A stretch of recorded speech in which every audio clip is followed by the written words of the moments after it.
Okay, to recap, the reasons for denying disclosure include that no records exist, either that they don't exist, they haven't come into creation, or they existed and they were destroyed. The request is invalid either because it's overbroad, or it's unclear, or it seeks information. Remember, if the request ends in a question mark, it's a red flag that it may be an invalid request. That it requires the custodian to do research, which I discussed in a previous slide, or it requires the custodian to create records. Now remember, a custodian doesn't have to create records, but he or she does have to query a database. A request can also be denied if it makes an ongoing request for documents, if it substantially disrupts agency operations, meaning it grinds the agency to a halt, or if it requires custodian to create records. A custodian, although he or she may respond, could supply what's called an insufficient response, in that they didn't properly respond to everything. And this occurs, for example, if there are a number of items listed and each one isn't addressed individually. If the custodian replies that no such documents exist and they are subsequently found, then that will be deemed an insufficient search. One important practice point is that if your documents come up on the retention schedule and that they are ready to be destroyed or they can be destroyed, do it. It creates extra work to maintain the documents, have them available for disclosure, or having to disclose them.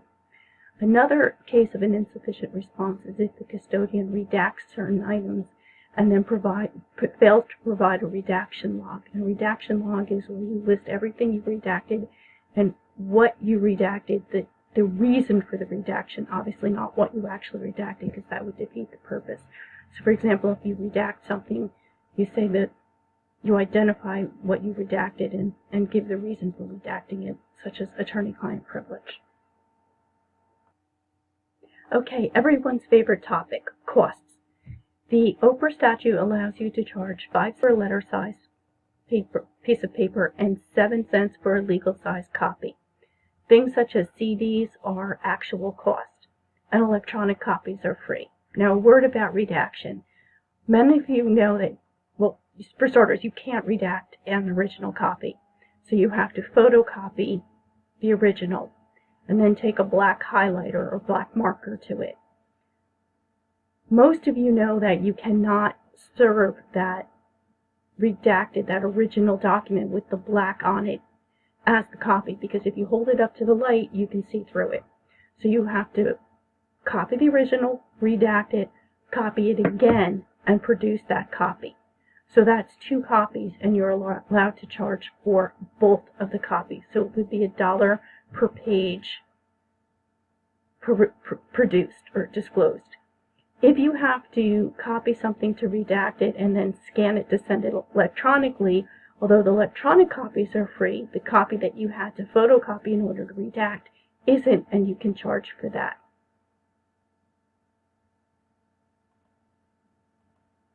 Special service charges.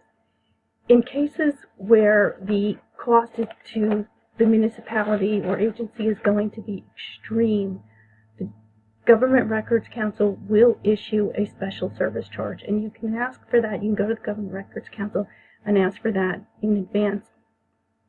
You don't go to the Government Records Council, but you deny the request for it being overbroad or too burdensome.